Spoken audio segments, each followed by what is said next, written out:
Hello friends, मैं हूं अमित और आप देख रहे हो वन इन्फोटेनमेंट।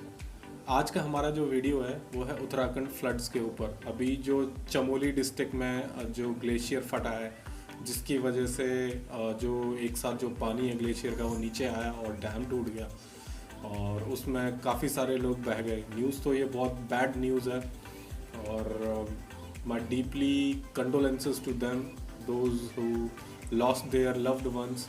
और काफ़ी ज़्यादा लोग अभी लापता भी हैं। अप्रॉक्सीमेटली 160 या 170 लोगों को आसपास बताया जा रहा है कि वो लोग लापता हैं, उनका पता नहीं। तो जिन लोगों ने अपनों को खोया है और जिन लोगों के लोग अपनों का पता नहीं चल रहा कि कहाँ है, जिंदा भी हैं या नहीं, तो उनके लिए बस दुआ कर सकता हूँ, मैं प्रार्थना कर सकता हूँ भगवान से कि वो जहाँ भी हों बढ़िया हों, अच्छे हों और स्वस्थ रहें, ठीक ठाक रहें और मिल जाएं। तो खैर, अभी ये प्रशांत धवन का हमारा वीडियो है वर्ल्ड अफेयर्स का। आज इसको देखते हैं और जानते हैं उत्तराखंड फ्लड्स के बारे में ज़्यादा से ज़्यादा।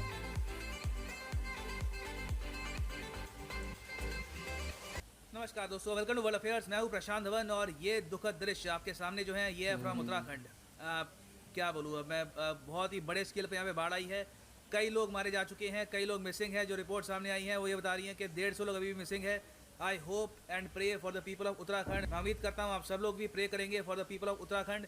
और ये जो इवेंट हुआ है ऐसा नहीं है कि अचानक से हुआ है। जो यहाँ पर ग्लेशियल आउटबर्स्ट की वजह से ये बाढ़ आई है, इसके बारे में हमको वार्निंग मिली थी 2019 में, कुछ स्टेप्स उठाए नहीं गए और अब बताया जा रहा है कि ये एक मेजर क्लाइमेट चेंज इवेंट है। ये क्लाइमेट चेंज का नतीजा हम देख रहे हैं यहाँ पर कि इस तरीके से बाढ़ आ रही है और पॉसिबिलिटी है कि इन द फ्यूचर ऐसे दृश्य आपको और भी दिखे नियर आर हिमालयन स्टेट्स। और अभी भी जब मैं वीडियो रिकॉर्ड कर रहा हूँ तो जो चमोली डिस्ट्रिक्ट है उत्तराखंड में, वहाँ पे रेस्क्यू ऑपरेशन चल रहे हैं। पीएम ऑफ इंडिया ने कहा है कि I am monitoring the situation और इंटरनेशनल सपोर्ट भी यहाँ पर दिखी है। फ्रांस के प्रेसिडेंट फर्स्ट वर्ल्ड लीडर है जिन्होंने यहाँ पे ओपनली कहा है कि हम इंडिया के साथ खड़े हैं, कोई भी हमारी यहाँ पर नीड है, we are always ready to help. और यहाँ पे आप देखेंगे पीएम मोदी ने यहाँ पे जब ट्वीट करी उत्तराखंड के बारे में तो सीधा इस ट्वीट का रिप्लाई देते हुए फ्रांस के प्रेसिडेंट इमानुएल मैक्रों कह रहे हैं कि France expresses full solidarity with India. और उत्तराखंड की सरकार ने भी के लिए ये कहा है कि जो भी लोग इस बाढ़ में मारे गए हैं उनको कंपनसेशन के रूप में 4 लाख रुपए दिए जाएंगे ना। यहाँ पे फर्स्ट ऑफ ऑल आपको समझना होगा कि हुआ क्या है, उसके बाद आप समझ पाएंगे कि इन द फ्यूचर हम किस तरीके से ऐसे इवेंट्स को रोक सकते हैं। यहाँ पे आप अगर देखें तो ये आपको दिख रहा होगा उत्तराखंड स्टेट का मैप यहाँ पर, और ये एक जूम्ड इन मैप है आपके लिए। उत्तराखंड की टोटल आबादी है करीब 1 करोड़। 2 यहाँ पे कैपिटल आपको मिलेगी। यहाँ पर जो विंटर कैपिटल है ये यहाँ पे है देहरादून, जो इनकी समर कैपिटल है गैरसैंण, ये आपको मिलेगी चमोली डिस्ट्रिक्ट में। और चमोली डिस्ट्रिक्ट में ही बाढ़ का मेन इम्पैक्ट देखने को मिला है। यहाँ पे आप देखोगे ये है चमोली डिस्ट्रिक्ट ऑफ उत्तराखंड और नीचे यहाँ पे आपको मिलेगा गैरसैंण। तो बाढ़ यहाँ पर आई कैसे है, देखो ये सब शुरू हुआ है एक ग्लेशियल आउटबर्स्ट से। नंदा देवी ग्लेशियर बिल्कुल आप कह सकते हैं फट गया। इस बार स्नोफॉल काफ़ी कम आई है, ओवरऑल ग्लोबल वार्मिंग भी ज़्यादा है। पिछले कई साल से हम देख रहे हैं कि हमारे जो ग्लेशियर्स हैं पहाड़ों के आसपास वो कमज़ोर हो रहे हैं। तो यहाँ पर क्या हुआ कि नंदा देवी ग्लेशियर बस गिर गया और बहुत सारी जो इसकी बर्फ थी ये बह गई सीधा नदियों में। उससे क्या हुआ कि नदियों का जो फ्लो है ये बहुत ज़्यादा बढ़ गया और फिर देखा गया कि मैसिव फ्लडिंग हुई है अलकनंदा और धौली गंगा रिवर्स में। इस मैप से यहाँ पे आप समझ पाएंगे, यहाँ पे नॉर्थ में आपको मिलेगा नंदा देवी ग्लेशियर। जब ये ग्लेशियर गिरा तो सीधा यहाँ पर जो रिवर फ्लो है इसमें पानी बहुत ज़्यादा आ गया और उसके बाद जो भी यहाँ पे आसपास विलेजेस थे, जो भी यहाँ पर कंस्ट्रक्शन थी, ऑलमोस्ट सबको नुकसान पहुंचा है और कई लोग भी यहाँ पर मारे गए। लोगों को एक्चुअली टाइम ही नहीं मिला रिएक्ट करने का कि हुआ क्या है। अचानक से बहुत बड़ी आवाज़ आई कि ग्लेशियर कहीं पे गिर गया है और उसके बाद सीधा रिवर्स का जो फ्लो है ये बहुत ज़्यादा तेज़ हो गया। और जो यहाँ पर इंडिया में हुआ है इसको इंटरनेशनली कहा जाता है GLOF, glacial lake outburst flood. इस टाइप के फ्लड्स इंटरनेशनली बहुत जगह हो चुके हैं। यूएस के अलास्का में हो चुके हैं, उसके अलावा आइसलैंड में हो चुके हैं, यूरोप में कई जगह इस टाइप के फ्लड्स देखे गए हैं। इसमें होता क्या कि एक ग्लेशियर या तो टूट जाता है, गिर जाता है और उसके बाद नदियों में जो फ्लो बनता है उसकी वजह से आती है बाढ़। और नंदा देवी पर्वत कहाँ पे है, नंदा देवी ग्लेशियर कहाँ पे है, ये दिखाने से पहले मैं आपको ये भी दिखा देता हूँ कि किस तरीके से डिस्ट्रक्शन हुई है। यहाँ पे आप देखोगे ये उत्तराखंड का मैप है। यहाँ पे आप देखोगे यहाँ पे हुआ है नंदा देवी ग्लेशियर बर्स्ट और उसके बाद जब नदियों का बहाव बहुत ज़्यादा तेज़ हो गया तो पास में एक हाइड्रो पावर प्लांट था, इसको भी नुकसान पहुँचाया। बताया जा रहा है कि एक जगह एक रिजर्वायर था जहाँ भी हाइड्रो पावर प्लांट होगा उसके पास में आपको रिजर्वायर भी मिलेगा। बेसिकली एक बहुत बड़ा एरिया होगा, वहाँ पे हमने एक आर्टिफिशियल तरीके से पानी को रोक के रखा होगा। तो नदियों का बहाव इतना तेज़ था कि उस रिजर्वायर को भी यहाँ पर चोट पहुंची है। फिर उसके बाद आप अगर देखो तो ये यहाँ पर रहा है पैटर्न, और इन फ्लड्स ने चमोली के सदर्न पार्ट्स में भी अपना इम्पैक्ट दिखाया है। सो यहाँ पे आप देख पाओगे ये जो ग्लेशियर है, ये मैं आपको दिखा रहा हूँ, नंदा देवी ग्लेशियर। और यहाँ पे आप देखेंगे दिस राइट हेयर, ये रीजन है, ठीक है। तो आप देख पाएंगे अगर आप टेरेन देखेंगे इस रीजन की, एक सेकेंड अगर मैं आपको ये पूरा लैंडस्केप दिखाऊँ यहाँ का, तो बहुत सारे यहाँ पे आपको माउंटेन्स मिलेंगे, बहुत सारे यहाँ पे ग्लेशियर्स हैं। और पिछले कई सालों से यहाँ पे बात की जा रही है कि ये ग्लेशियर्स अब पिघल रहे हैं, इनमें इतनी स्ट्रेंथ नहीं रही कि ये अपनी पोजीशन पे बने रहे। और आप सोच कर देखिए, जब ये ग्लेशियर्स गिरेंगे तो जो नदियाँ हैं जो यहाँ से जाकर सीधा ऑल ओवर इंडिया में बहती हैं, इनका क्या होगा, इनमें फ्लो बढ़ेगा, ऐसी बाढ़ इन द फ्यूचर और दिखेगी। और जो लोग करंट अफेयर्स वीडियो को बहुत ही लंबे समय से फॉलो कर रहे हैं, वो हो सकता है कि यहाँ पे ये भी पूछें, ये नंदा देवी पर्वत वही पर्वत है जहाँ पे 1960s में CIA ने एक न्यूक्लियर पावर डिवाइस प्लांट किया था? तो इसका आंसर है जी हाँ, वही है ये एरिया नंदा देवी। ये वही नंदा देवी है जहाँ पे CIA का ऑपरेशन हुआ था 1960s में, और तब से हम ढूंढ रहे हैं कि वो डिवाइस है कहाँ पर। मगर अभी के लिए आप हम फोकस करते हैं कि कौन सी रिपोर्ट थी 2019 की जिसने ये बताया था कि ऐसे फ्लड्स इन द फ्यूचर आ सकते हैं।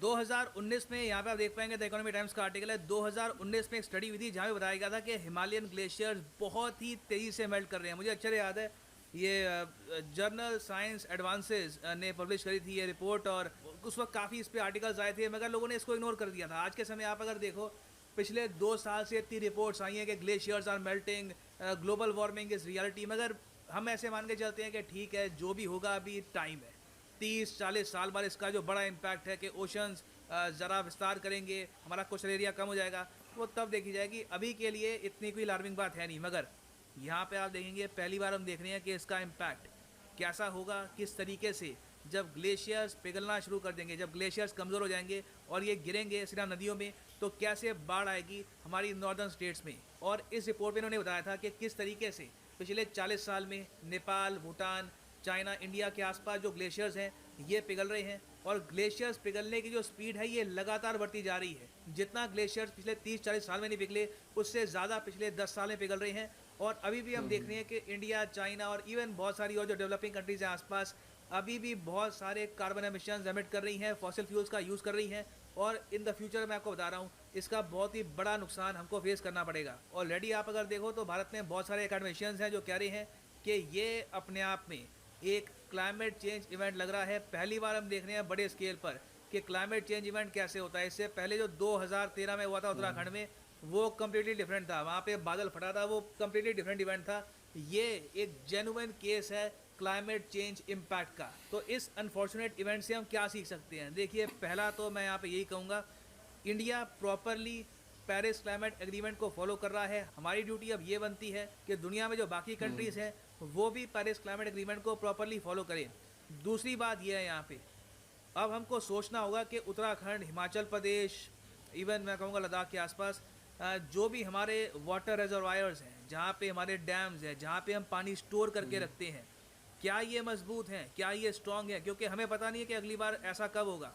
मैं आपको बता दूँ, यहाँ पे नीड ये है कि अर्जेंटली गवर्नमेंट सारे जो डैम्स हैं, रिजर्वायर्स हैं, इनका टेस्ट करवाए। जिस स्थिति में ये इस वक्त रिजर्वायर्स हैं, इनकी पूरी रिपोर्ट तैयार हो, रिपोर्ट में कोई करप्शन ना हो फॉर गॉड सेक, और फिर हमको पता लगे कि रिजर्वायर की स्ट्रेंथ क्या है। क्योंकि पॉसिबिलिटी है कि इन द फ्यूचर आने वाले 1-2 साल में फिर से एक और ग्लेशियल आउटबर्स्ट हो सकता है, और इसी तरीके से बाढ़ आएगी। और वर्स्ट के सिनेरियो ये हो सकता है कि कोई वाटर रिजर्वायर बिल्कुल टूट जाए, उससे देखिए बिल्कुल प्रलय जरा सीन होगा। तो मैं यही कहूँगा, ये हमारे लिए अभी भी एक और वार्निंग है।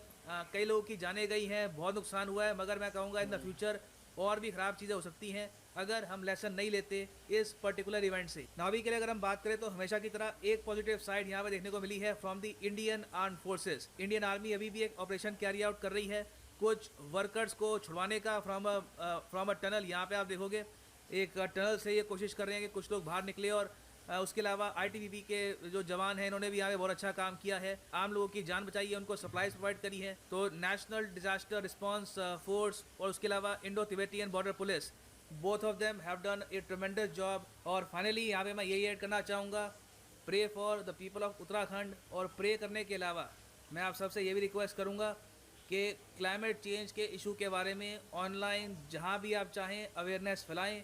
ये बहुत ही बुरी तरीके से इम्पैक्ट कर सकता है हमारे देश को इन द फ्यूचर। सो जो भी ये वार्निंग साइंस हैं, we must act on them fast. तो ये है अंत इस वीडियो का। Thank you for listening and as always God bless you all. Friends, ये था वीडियो।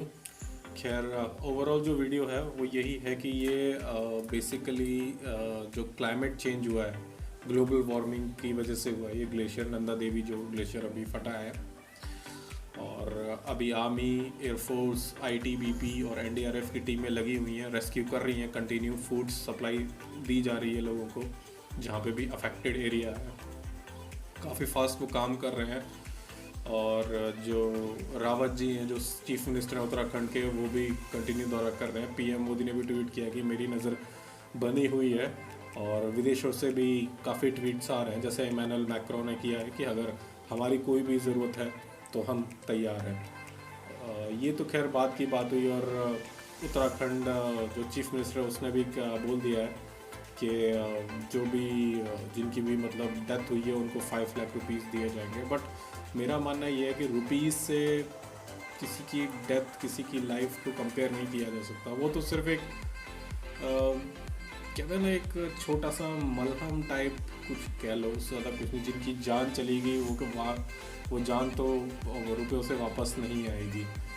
खैर, ओवरऑल जो वीडियो यही था कि जो क्लाइमेट चेंज हो रहा है कंटिन्यू, जैसे 2019 में, जैसे उन्होंने बताया कि 2019 में एक रिपोर्ट आई थी, उन्होंने कहा था कि ग्लेशियर्स जो है वो काफ़ी उनकी जो परतें हैं वो पतली हो गई हैं और वो फट सकते हैं कभी भी। तो 2019 में रिपोर्ट आई और अब ये 2021 सिर्फ 1 साल ही है, अप्रॉक्स 1 साल ही है। 1 साल के बाद ही ऐसा हुआ। तो जैसा वीडियो में बताएगा कि यस, हमें अपने डैम्स चेक करा लेने चाहिए, खासकर जो उत्तराखंड और हिमाचल प्रदेश जैसे पहाड़ी इलाकों में हैं, भाई उनकी मजबूती को चेक कर लेना चाहिए कि इन केस अगर आगे कभी ऐसा होता है तो कोई डैम ना टूटे, तो जो बड़ी तबाही हुई है वो तबाही होने से बच जाए। अगर डैम ना टूटा होता तो शायद काफ़ी हद तक बच सकता था। काफ़ी सारे लोग जो लापता हैं वो शायद ना होते, इतना बड़ा डेंजरस नहीं होता। तो अब जो भी हुआ है उसके लिए क्या कह सकते हैं, न्यूज़ तो बहुत बैड है काफ़ी लोगों के लिए। तो बस अब प्रे कर सकते हैं और देखते हैं कि अब आगे क्या होता है। होप सो आर्मी, एयरफोर्स और आईटीबीपी और एनडीआरएफ की टीमें लगी हुई हैं, अब जल्दी से जल्दी रेस्क्यू कर रहे हैं वो लोग। कोशिश तो कर रहे हैं जल्दी से जल्दी इससे निपटा जाए। अब देखते हैं आगे क्या होता है। और अब हम मिलते हैं अपने नेक्स्ट वीडियो में, तब तक के